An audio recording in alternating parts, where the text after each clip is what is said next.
आजकल की इस भागती दुनिया में हम इतने ज्यादा व्यस्त होते जा रहे हैं कि हम खुद को भूलने लगे हैं। हमारे मन में इतने विचार चलते रहते हैं कि वह हमें शांति से बैठने ही नहीं देते। जब कभी थोड़ा सा समय मिलता है हमें शांति से बैठने का, तो हमारे दिमाग में फिर से तमाम विचार आने लगते हैं और फिर हम यह भूल जाते हैं कि हम शांतिपूर्वक बैठे हैं कि नहीं। अर्थात हमारा दिमाग विचारों से इतना ज्यादा भर जाता है कि वह हमें शांति से एक जगह पर बैठने ही नहीं देता। तो आज के इस वीडियो में हम अपने मन के विचारों को साफ करके अपने दिमाग को किस तरीके से शांत रखा जाए, इसी के बारे में बात करने वाले हैं। दोस्तों, एक बार एक गुरु और एक शिष्य एक सुनसान जंगल से गुजर रहे थे। तभी शिष्य अपने गुरु से एक सवाल करता है कि गुरुजी, ऐसा क्यों होता है कि कुछ लोगों के पास कुछ भी नहीं होता लेकिन फिर भी वह सुखी रहते हैं और आनंद में रहते हैं, और कुछ लोगों के पास सब कुछ होते हुए भी उदासी उनके चेहरे पर साफ दिखाई देती है। गुरु ने एक मुरझाए हुए फूल की तरफ इशारा करते हुए अपने शिष्य से कहा कि यह सोचने और समझने की बात है। अगर यह फूल ये सोचेगा कि मैं कल मुरझा गया था, या फिर यह सोचेगा कि मैं भविष्य में फिर से मुरझा जाऊंगा, तो ये कभी भी खुलकर पूरी तरीके से खिल नहीं पाएगा। अपने सुंदर स्वरूप में यह कभी भी वापस नहीं आ पाएगा और अपनी खुशबू इस प्रकृति में कभी भी बिखेर नहीं पाएगा। इसी प्रकार इंसान अपने अतीत की यादों में खोया रहता है या फिर अपने भविष्य की करता रहता है। भविष्य के दुखों के बारे में सोचता रहता है या भूत में जो उसके साथ बुरी घटनाएं घटित हुई हैं, वह उन्हीं के बारे में सोच सोच करके वह अपने भविष्य के लिए चिंतित होता रहता है। तो ऐसा मनुष्य जीवन में कभी भी सुख अनुभव नहीं कर सकता। ये समझने की बात होती है कि जीवन हमेशा वर्तमान में होता है। अतीत और भविष्य की कल्पनाएं हमेशा मनुष्य को मृत्यु की तरफ ले जाती हैं। इसलिए यह जरूरी हो जाता है कि जिस प्रकार हम अपने शरीर की देखभाल करते हैं, उसे बीमारियों से दूर रखने के लिए उसके अंदर से गंदगी भी साफ करते रहते हैं। ठीक उसी प्रकार समय समय पर हमें अपने मन और मस्तिष्क की भी गंदगी को साफ करते रहना चाहिए, उसकी धुलाई करते रहना चाहिए। इससे आपकी बुद्धि की क्षमता तो तेज होगी ही होगी, साथ ही साथ आप हमेशा आनंद में रहने का रहस्य भी जान पाएंगे। शिष्य ने सवाल किया कि गुरुदेव, इससे पहले कि हम मन और मस्तिष्क पर चर्चा शुरू करें, इससे पहले मैं यह जानना चाहता हूँ कि जिन लोगों के पास सब कुछ होता है वह दुखी क्यों रहते हैं, और जिन लोगों के पास कुछ भी नहीं होता है वे अक्सर आनंद में क्यों होते हैं? यह रहस्य क्या है? इसके पीछे का कारण क्या हो सकता है? गुरु ने उत्तर दिया कि कुछ लोग जीवन में जब सब कुछ हासिल कर लेते हैं और सब कुछ हासिल कर लेने के बाद उन्हें सब चीजों की व्यर्थता का पता चल जाता है। ऐसे लोगों को अक्सर यह एहसास जकड़ लेता है कि मैंने जीवन में कुछ भी पाया, जो कुछ भी किया, उससे भले ही मैंने सुख सुविधाएं हासिल कर ली हो, लेकिन मन की शांति अभी भी बहुत दूर है और अधूरी भी है। उस तक मैं पहुंच नहीं पाता। सब कुछ पाकर भी मैं अपने मन को जान नहीं पाया। और जब इंसान को ऐसा लगता है तो उसे महसूस होता है कि जो कुछ भी उसने कमाया है वह कौड़ियों का भाव था। उसने अपना जीवन बेकार की चीजों में यूं ही व्यर्थ कर दिया। और वहीं पर जिस इंसान के पास जीवन में कुछ भी नहीं होता है, उसके पास एक उम्मीद होती है, सब कुछ पाने की लालसा रखता है, और वही लालसा, वही इच्छा उसको जीवन में खुश रखती है, आगे बढ़ाती है और ऊर्जा से वह हमेशा भरा रहता है। गुरु ने अपने हाथ से एक सूखे पेड़ की तरफ इशारा करते हुए कहा कि शिष्य, कभी तो यह पेड़ भी हरा भरा रहा होगा, फलों से लदा हुआ रहा होगा, अनेक प्रकार के पक्षी और जानवर इस पर आराम करते होंगे, इसके फलों को खाते होंगे। इस समय इस पेड़ को भी यह पता नहीं होगा कि एक दिन यह सूख जाएगा और उसकी हालत इतनी बदतर हो जाएगी कि यह किसी को छांव तक नहीं दे पाए, उसके ऊपर पत्ते तक नहीं रह जाएंगे। उसी प्रकार मनुष्य अपने जीवन की दौड़ में यह भूल जाता है कि जिस दौड़ में वह सबसे आगे निकलने की कोशिश कर रहा है, उसका अंतिम चरण तो मृत्यु ही है। काश वो कभी इस दौड़ से अलग हटकर यह देख पाए कि इसका अंतिम चरण उसे कहाँ तक पहुँचाएगा। जिस दौड़ को वह सबसे आगे निकलकर जीतने के ख्वाब देख रहा है, उसका वास्तव में अंतिम चरण मृत्यु ही है। काश वह कभी जीवन में भी हो जाता है कि उन घटनाओं को हम किसी भी तरह अपने मन की दौड़ में ठहराकर यह देख पाए कि उसका चरण क्या है और उसका परिणाम क्या होने वाला है। वो तो बहुत कुछ इकट्ठा करने में लगा हुआ है, एक दिन वह सब यहीं का यही रह जाएगा। इकट्ठा करते करते एक दिन उसका शरीर मृत्यु को प्राप्त हो जाएगा और फिर उसका शरीर आग में जलकर राख हो जाएगा। लेकिन उसके द्वारा बनाई हुई चीज सब यहीं की यहीं पड़ी रह जाएगी। लेकिन इंसान चीजों को इकट्ठा करते करते अपनी जिंदगी को जीना भूल जाता है। वह कभी ठीक से खुलकर हंस भी नहीं पाता, बस इकट्ठा करने में लगा रहता है और इकट्ठा करते करते वह अपने सब सुख, चैन, खुशी सब कुछ खो देता है। ऐसा भी हो सकता है कि वह ऐसे कार्यों की तरफ आगे बढ़ सकता है जो उसके जीवन में आनंद पैदा करता हो, जो उसके जीवन को एक नई दिशा दे। गुरु ने कहा कि एक योगी ही होता है जो जीवन की दौड़ में ठहर जाता है, जो यह समझ लेता है कि जीवन का अंतिम चरण तो मृत्यु ही है। इसीलिए वह जीवन में सुख सुविधाएं हासिल करने की बजाय खुद के मन और मस्तिष्क को एक नए आनंद की तरफ ले जाने का प्रयास शुरू कर देता है। शिष्य ने सवाल किया कि गुरुदेव, क्या एक गृहस्थ जीवन में जीने वाला मनुष्य उस आनंद की प्राप्ति नहीं कर सकता? और अगर कर सकता है तो किस प्रकार शुरुआत उसे करनी चाहिए? गुरु ने कहा कि बिल्कुल कर सकता है। गुरु ने उत्तेजित होकर उत्तर दिया कि अगर सभी मनुष्य उस आनंद की प्राप्ति के लिए योगी बनने का निश्चय कर लें तो इससे तो प्रकृति का चलन ही रुक जाएगा। उसकी जो व्यवस्था है वह बिगड़ने लगेगी। एक सच्चा योगी अपने जीवन में खोज करता है और खोज करने के बाद वह गृहस्थ जीवन में किस प्रकार आनंद को प्राप्त किया जा सकता है वह तरीके सभी को बताता है, ताकि मनुष्य अपने गृहस्थ जीवन का पालन करते हुए उस आनंद की प्राप्ति भी कर सके। गुरु ने उस युवक को संबोधित करते हुए उत्तर दिया कि मैंने अपने जीवन में जो खोज की है उसके अनुसार मनुष्य को समय समय पर अपने मन और मस्तिष्क की सफाई करते रहना चाहिए। मनुष्य अपने शरीर पर तो ध्यान दे देता है, लेकिन अपने मन और मस्तिष्क को वह भूल जाता है। उस पर कभी वह ध्यान ही नहीं देता और उसी वजह से मन और मस्तिष्क उसके बूढ़े होते चले जाते हैं। उसमें जवानी रह ही नहीं जाती, और जब उनमें जवानी नहीं रह जाती तो वे नयापन और ताजगी नहीं रह जाती, जिसकी वजह से एक इंसान उदासी से भर जाता है। मन और मस्तिष्क की गंदगी क्या होती है? पहले मैं तुम्हें यह बताता हूँ। हर मनुष्य के जीवन में कुछ ऐसी घटनाएं घटती हैं जिनका उसके मन और मस्तिष्क पर बहुत ही गहरा असर डालती है। वह जीवन पर्यंत उन घटनाओं को भुला भी नहीं पाता और वही घटनाएं उसके मन में पूरी तरह से पक्की बैठ जाती हैं, जो उसके मन में गांठ बना लेती हैं। और भविष्य में जब भी वह कोई काम करता है तो यह घटनाएं उसको प्रभावित करती हैं। उसके विचारों को, उसके निर्णय को पूरी तरह से यह घटनाएं बदल कर रख देती हैं। ऐसे मनुष्य की दृष्टि भी भ्रमित हो जाती है। वह सत्य स्वरूप को देख ही नहीं पाता।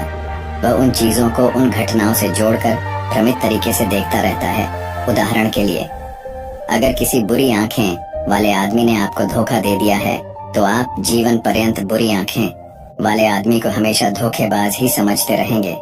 उस पर कभी पूर्ण रूप से आप विश्वास ही नहीं कर पाएंगे। लेकिन समझने की बात यह होती है कि जिस इंसान ने आपको धोखा दिया है वह धोखा आपको बुरी आंखों से नहीं मिला, वह इंसान के स्वभाव से मिला है। लेकिन उस इंसान के स्वभाव से हमारे दिमाग में उसका एक चित्र छप गया, उसकी एक छवि बन गई, और वह छवि दूसरे आदमी से जब हम संपर्क करते हैं तो बीच में एक दीवार की तरह खड़ी हो जाती है। और इसी वजह से दो लोगों के बीच गहरे संबंध स्थापित नहीं हो पाते। तो मनुष्य के लिए सबसे जरूरी यही होता है कि वह अपने आप को अतीत की घटनाओं से मुक्त रखे। उन घटनाओं से प्रभावित होकर वह दिमाग में किसी तरह की छवि न बनाए। कुछ लोग इस बात पर यह सवाल खड़ा कर सकते हैं कि फिर जीवन के अनुभव किस काम में आएंगे। लेकिन समझने की बात तो यह होती है कि हम जीवन के अनुभवों को भी भ्रमित तरीके से जान लेते हैं, सही तरीके से उनसे सीख ही नहीं पाते। शिष्य अपने गुरु की बातों में इतना खो गया कि उसे चलते चलते जंगल के रास्ते में पड़े हुए कांटे दिखाई नहीं दिए और अचानक उसके पैर में कांटा चुभ गया। गुरु ने उसका कांटा बाहर निकालते हुए उससे पूछा, ये कांटा तुम्हारे पैर में क्यों लगा? इसके पीछे तुम किसे जिम्मेवार मानते हो? गुरु ने कहा कि तुम मुझे भी जिम्मेवार मान सकते हो, क्योंकि मैं तुम्हें ये बातें सुना रहा था। या तुम खुद को भी जिम्मेदार मान सकते हो कि तुम मेरी बातों में इतना खो गए कि तुम्हारा रास्ते पर से ध्यान ही नहीं रहा। या तुम इन पेड़ों को भी जिम्मेवार मान सकते हो जिन्होंने यह कांटे इस रास्ते पर बिछा दिए। तभी शिष्य ने उत्तर दिया कि गुरुदेव, इसमें मैं खुद को ही जिम्मेदार मानता हूँ, क्योंकि आप तो अपना काम कर रहे थे और इस पेड़ ने भी अपना काम किया, पर मैं अपना काम होश पूर्वक नहीं कर पाया। अगर मैं चलते समय ध्यान लगाए रहता, अगर मैं आपकी बातों में पूरी तरह से नहीं खो जाता, तो मुझे ये कांटा कभी नहीं लगता। इसमें पूरी तरह से ही मेरी गलती है। गुरु ने शाबाशी से अपने शिष्य की पीठ को थपथपाया और आगे कहा कि जो घटनाएं हमारे मन को प्रभावित करती हैं, जरूर उसे बाहर निकाल दें। और उसके लिए सबसे सरल तरीका है कि अपनी भावनाओं को व्यक्त करना सीखो। उसे अपने दिल में, अपने मस्तिष्क में बैठा कर मत रखो। जब तुम किसी दूसरे मनुष्य के सामने अपनी भावनाओं को व्यक्त कर देते हो तो तुम्हारे मन का बोझ हल्का हो जाता है। कुछ लोगों का स्वभाव ऐसा होता है कि वह अपने मन की बात किसी को नहीं बताते। ऐसे लोग अक्सर अंदर ही अंदर दुखी होते रहते हैं, लेकिन वह अपने मन की बात किसी दूसरे आदमी को कभी नहीं बताते। उसके कुछ उल्टे ऐसे लोग भी होते हैं जो अपने मन में किसी भी बात को रख नहीं पाते। उनके साथ कुछ भी अच्छा या बुरा होता है, वह अपने मन की बात, अपने भावनाओं की बात दूसरों के सामने व्यक्त कर देते हैं। और तुमने खुद महसूस किया होगा कि जो लोग अपने मन की भावनाओं को व्यक्त कर देते हैं वह जीवन में ज्यादा आनंदित रहते हैं। कभी भी प्राकृतिक रूप से आए हुए भावनाओं को नहीं रोकना चाहिए। यह हमें किसी भी भावना को दबाना नहीं चाहिए। अगर हम किसी भी भावना को रोकने की कोशिश करते हैं तो वे हमें अंदर ही अंदर खाने लग जाती हैं। गुरु ने आगे कहा कि शिष्य, अगर तुम्हारा मन किसी बुरी घटना पर रोने को हो रहा है तो चीख चीख कर रो लो, अपने आप को रोको मत। उस भावना को पूरी तरह से बाहर आने दो। अगर किसी दूसरी घटना पर तुम्हारा मन खुश होने का, आनंदित होने का हो रहा है तो पूरी तरह से नाचो, गाओ, जिससे कि तुम उस भावना को बाहर निकाल सको। और जब वे भावनाएं अपनी पूरी गति के साथ बाहर आ जाती हैं तो तुम्हारा मन उन घटनाओं को पीछे छोड़ देता है, अर्थात तुम्हारा मन धीरे धीरे हल्का होने लगता है। गुरु ने शिष्य को समझाते हुए बताया कि जिस प्रकार तेज रफ्तार से चलता हुआ पानी अपने वेग से आने वाली सभी बाधाओं को तोड़ देता है, और अगर हम अपनी भावनाओं को बहने दिए तो वह उन सभी बाधाओं को तोड़ देगा, और उस बात को तोड़ने के बाद उसका कचरा उसके मन से निकल जाएगा और उसका दूषित मन भी साफ हो जाएगा। उसके अंदर की गंदगी भी दूर हो जाएगी।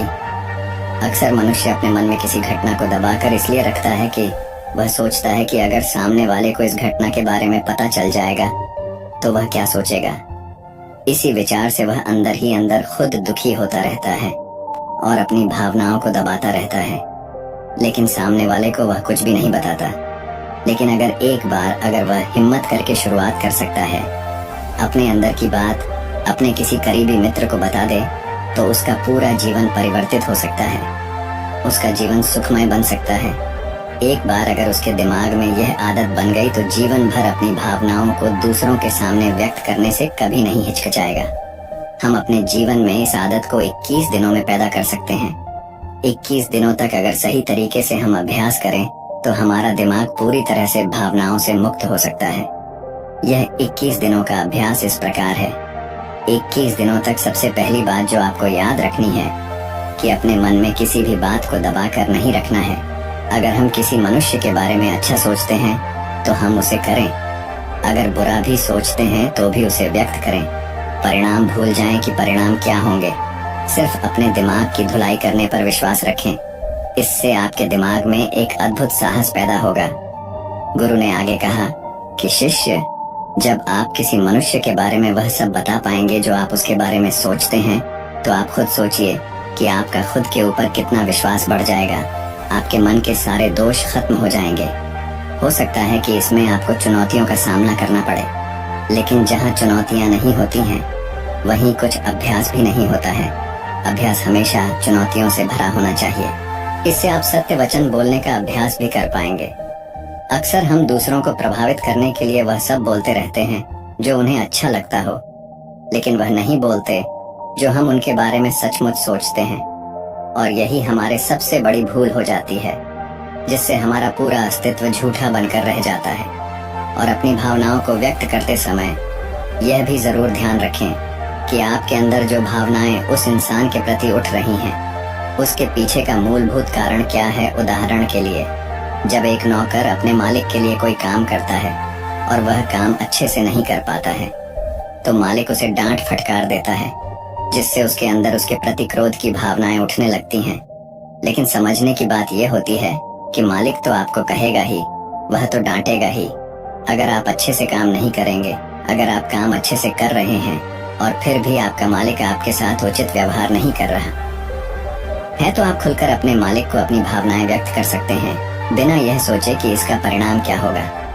अगर आप इस भावना को उठाएंगे नहीं तो आप अपनी नजरों में खुद ही नीचे गिरने लग जाएंगे। आपका आत्मविश्वास बिल्कुल खत्म हो जाएगा। दूसरा अभ्यास जो तुम्हें 21 दिनों तक करना है वह यह है कि जो भी घटनाएं तुम्हारे साथ घटित होती हैं, कम से कम आपके जीवन में एक ऐसा इंसान होना चाहिए जिसके सामने तुम अपने दिल की बात रख सकते हो। चाहे अच्छी बात हो चाहे बुरी बात हो, वह सब बातें तुम बिना कुछ सोचे विचारे, बिना कुछ डर से कि वो इंसान तुम्हारे बारे में क्या सोचेगा, तुम उस इंसान को अपनी सारी बातें बता सको और वह इंसान तुम्हारी सारी बातें सुनने के बाद तुम्हारे लिए कोई छवि पैदा ना करें। ऐसे इंसान अपने जीवन में खोजो और उनके सामने अपनी सारी भावनाएं व्यक्त करने की कोशिश करो। दिन में जो कुछ भी घटित होता है, अच्छा लगता है या बुरा होता है, किसी के प्रति आकर्षण होता है, उसको एक दोस्त की तरह बताने का प्रयास करें। इससे ये पता चल जाएगा कि तुम्हारा मन घटनाओं के प्रति किस प्रकार की भावनाएं पैदा करता है। तुम अपने मन की सारी बातें कह दो ताकि तुम्हारे अंदर की भावनाएं, तुम्हारे अंदर में जो विचार उत्पन्न हो रहे हैं, वह पूरी तरह खाली हो जाएं। तीसरा अभ्यास जो तुम्हारे मन को खाली रखेगा वह है योग्य निद्रा का अभ्यास। देखते ही देखते यह चर्चा खत्म करते हुए गुरु और शिष्य उस जंगल को पार करके अपने आश्रम में पहुंच चुके थे।